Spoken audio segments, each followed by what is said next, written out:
Eu fiquei muito triste e chocada, né, com a pesquisa que saiu hoje mostrando que parece que o brasileiro não entende muito bem o que está acontecendo em relação ao judiciário. Então, é uma pesquisa perguntando sobre as tarifas de Trump, mostrando que a maioria acha que essas tarifas são injustas, acham que o Brasil tem que retaliar e não aparece as arbitrariedades do judiciário como a principal causa para o que está acontecendo. Então, o meu receio é esse, né? O que a gente, como sociedade, tem que fazer, porque parece que a barra é alta, para demonstrar o que está acontecendo de fato, né? Porque como o Dr. Jeffrey trouxe aqui, ele ficou espantado depois de toda aquela audiência em que o Cid foi completamente desmentido a ponto da sua delação ser anulada.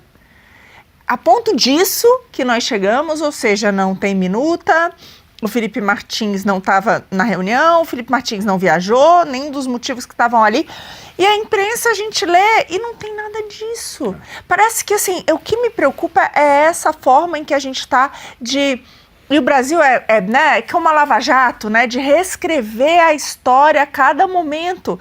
E é muito triste a gente ver a história já nesse caminho de ser reescrita, como se de fato a gente tivesse passado por um julgamento imparcial, que não está acontecendo, que de fato houve uma tentativa de golpe, as pessoas sendo presas, dá uma angústia. E o que você trouxe, só para terminar, para mim é exatamente isso. No fundo, toda a condenação do Bolsonaro vai ser pelo que ele disse.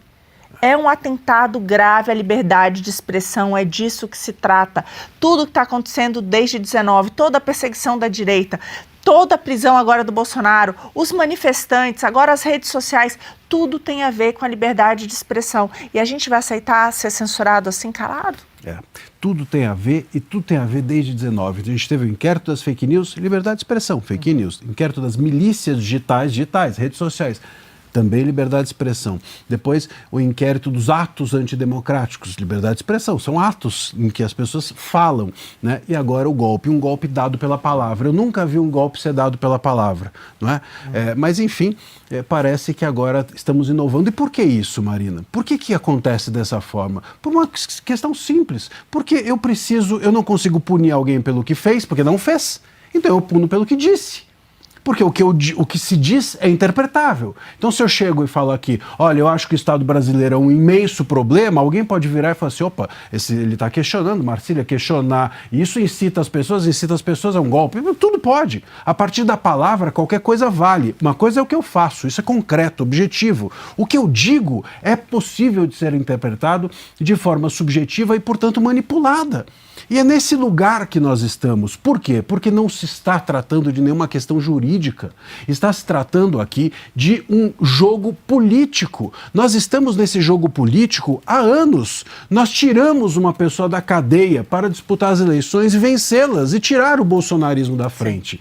Nós agora estamos mantendo esse jogo para que essa pessoa siga nas eleições e para que o bolsonarismo siga fora do jogo político. O bolsonarismo assusta, talvez pela força, não sei, talvez pela maneira até como o bolsonarismo se comportou quando ganhou as eleições, não sei, assustou as autoridades de tal maneira desse país que elas não querem mais o bolsonarismo e estão fazendo de tudo com os nossos direitos para que o direito dessas pessoas seja excluído. E pegando essa sua onda, eu tenho ouvido recentemente em entrevistas alguns comentaristas importantes políticos falarem que é como se fosse um novo método agora para tirar fora o seu concorrente.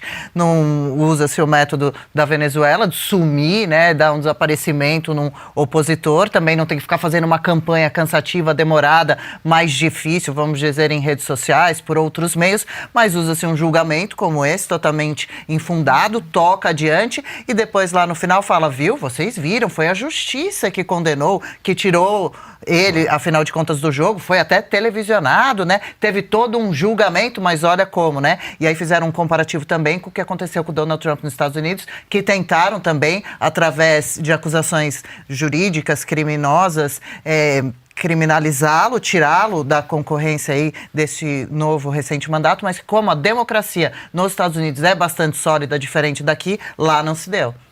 Lá não se deu, porque as instituições são sólidas, então elas não permitem que você as manipule. Porque os juízes lá não são, indicados também por nenhum político. Também tem isso, você tem eleições para juízes, e os juízes, enfim, eles passam por uma outra abordagem. Também as sabatinas são diferentes, aqui também tem isso, né? As nossas sabatinas... Não deve ter foro privilegiado também do STF julgar o deputado que botou o Congresso de joelhos, Marina, essa que é a verdade. Isso não existe, não é nem nos Estados Unidos, isso não existe em lugar nenhum do mundo civilizado ou não.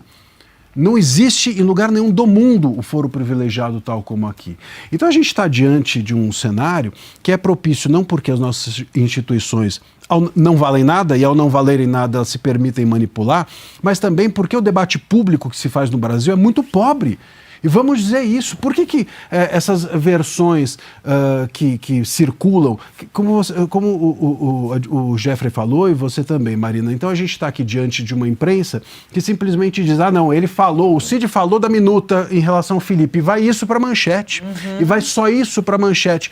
Por quê? Porque não se debate. Então a gente fica simplesmente debatendo com slogans, a gente não aprofunda. Isso no Brasil como um todo, lá fora não é assim.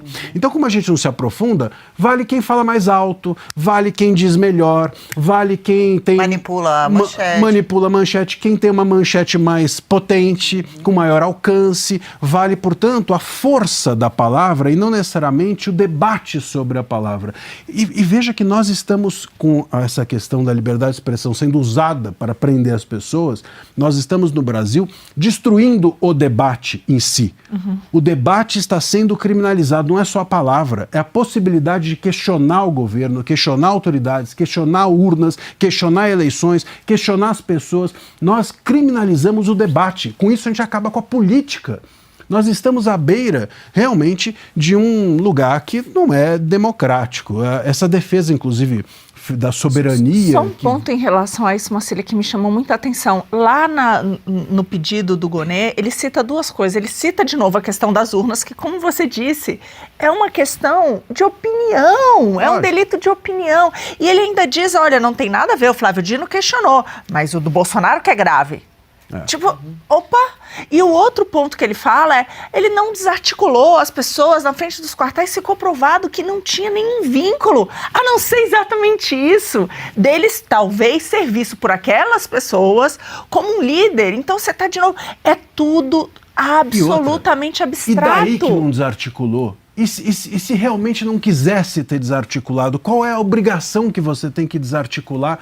Veja, não é um crime articular e muito menos desarticular ou deixar de desarticular. Quer dizer, a gente precisa também não normalizar os absurdos que nos contam que são coisas criminosas. Não são criminosas. Você questionar não é crime, você articular não é crime, você se manifestar não é crime, você invadir prédio público é vandalismo e não golpe de Estado. E há punição para isso, né? Muito diferente de 17 anos. 6 meses. Sim. 6 meses. E essas pessoas estavam questionando a legitimidade de uma eleição que sabemos que não foi justa, porque no mínimo ali não teve paridade de armas, isso é um fato. Você podia chamar o Bolsonaro de genocida e não podia chamar o Lula de ladrão, gente. De novo, porque ela foi inteirinha baseada em diversos crimes, delitos de opinião, mais uma vez. Então as pessoas que estavam ali, elas estavam questionando isso também não pode mais. Legal, gostou desse corte? Estamos ao vivo de segunda a sexta-feira, das 10 ao meio-dia, no YouTube da Revista Oeste. Eu, Marina Helena, Adriana Reide e Paula Camacho analisamos as principais notícias do dia. E siga as nossas redes sociais, @oestecom.elas.